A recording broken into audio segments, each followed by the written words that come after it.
తిరుమలకు వచ్చే భక్తులకు ఇకపై కాలీఫ్లవర్తో చేసిన వంటకాలు అందుబాటులో ఉండవు. కాలీఫ్లవర్లో పురుగులు వస్తున్నాయని భక్తుల నుంచి వస్తున్న ఫిర్యాదులు, ఫుడ్ సేఫ్టీ అధికారుల తనిఖీల నేపథ్యంలో టీటీడీ ఆరోగ్య విభాగం ఈ సంచలన నిర్ణయం తీసుకుంది.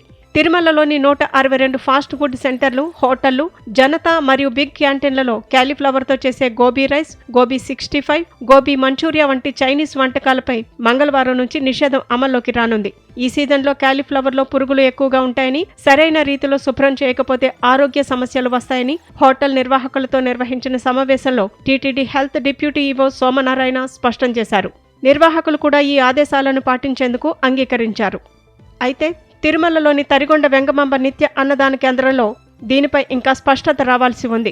నిత్యం లక్షలాది మంది భక్తులకు అందే అన్నప్రసాదాల కోసం దాతలు అందించే కూరగాయలలో అప్పుడప్పుడు కాలీఫ్లవర్ కూడా వస్తూ ఉంటుంది. టీటీడీ అధికారికంగా పూర్తి స్థాయి నిషేధం విధిస్తే అన్నదానంలోనూ దీని వాడకం నిలిపివేస్తామని అధికారులు చెబుతున్నారు. తిరుమల కొండపైకి కాలీఫ్లవర్ రాకుండా విజిలెన్స్ నిఘా కూడా పెట్టే అవకాశం ఉంది. భక్తుల ఆరోగ్య భద్రతను దృష్టిలో ఉంచుకుని టీటీడీ తీసుకున్న ఈ నిర్ణయం ప్రస్తుతం ప్రాధాన్యత సంతరించుకుంది.